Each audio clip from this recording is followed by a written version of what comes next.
It starts with a choice you don't even know you're making. You're 15, maybe 17, and someone gets close.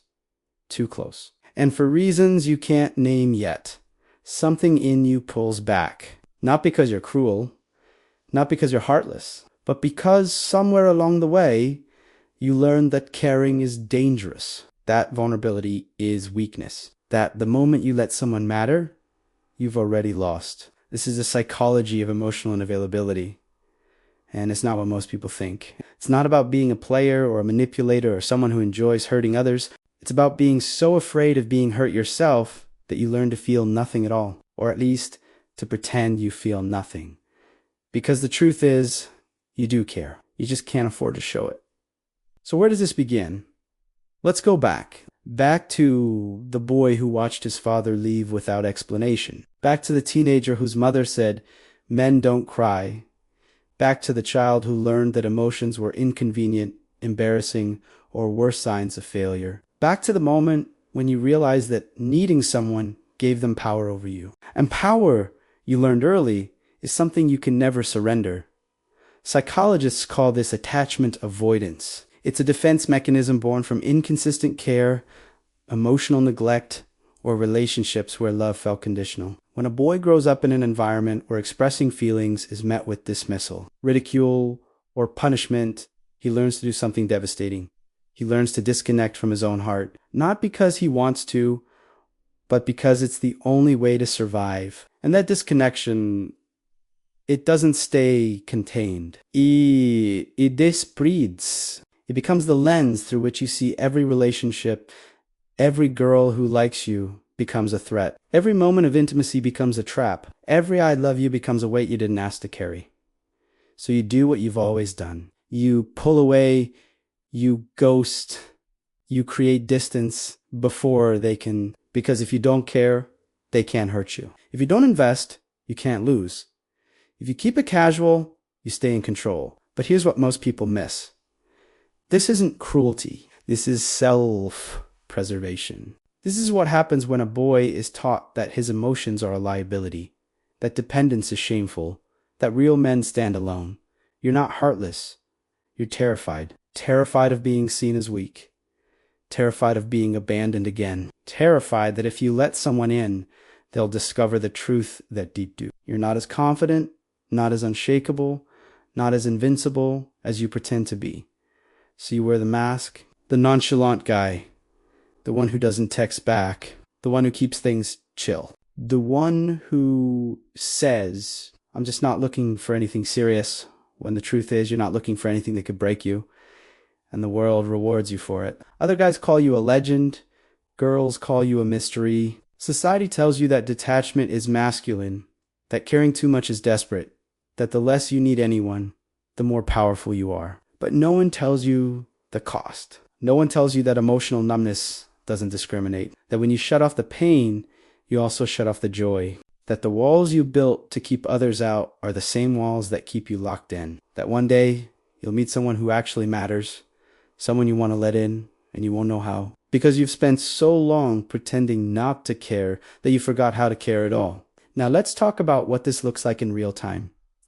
You meet a girl, she's kind, maybe even sees through your armor, and for a moment, you feel something.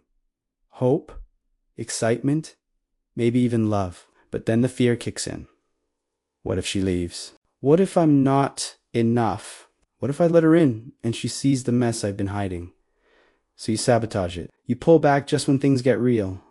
You pick fights over nothing. You flirt with other girls to remind yourself you have options. You tell yourself she's too clingy, too emotional, too much. But the truth is, she's not too much. You're just too scared. This is the cycle. Connection, then retreat. Intimacy, then panic. Every time someone gets close, your nervous system screams danger. Because deep down, you're still that boy who learned that people leave. That love is conditional. That the safest place to be is alone.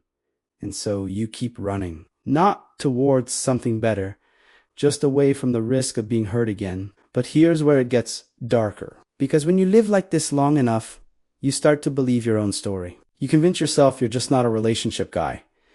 That you're too independent, too focused, too free, to be tied down. You mistake your fear for preference, your trauma for personality, and you wear your emotional unavailability like a badge of honor when really it's a prison. Meanwhile, the girls you leave behind are confused.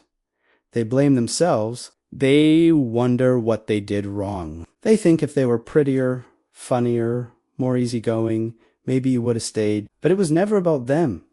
It was always about you, about the wounds you carry, about the boy who never learned that it's okay to need someone. That vulnerability isn't weakness. That love isn't a trap. It's the only thing that makes this life bearable. So what's the way out? Because there is one, even if it feels impossible right now. The first step is the hardest. You have to admit that you're afraid. Not to her, not to your friends, to yourself. You have to sit with the uncomfortable truth that your indifference isn't strength, it's a shield. And that shield is keeping you from the very thing you actually want. Real connection. You have to go back and meet that boy. The one who got hurt, the one who decided it was safer not to care. And you have to tell him what no one else ever did. It is okay to feel. It's okay to need. It's okay to be afraid and still try anyway. Because the opposite of love isn't hate. It's fear. And as long as you let fear run the show, you'll keep choosing safety over intimacy, control over connection, loneliness over love. This is shadow work for men. It's not about becoming soft or weak or losing yourself in someone else. It's about realizing that true strength is on the absence of emotion. It's the courage to feel it anyway. It's learning that caring doesn't make you less of a man.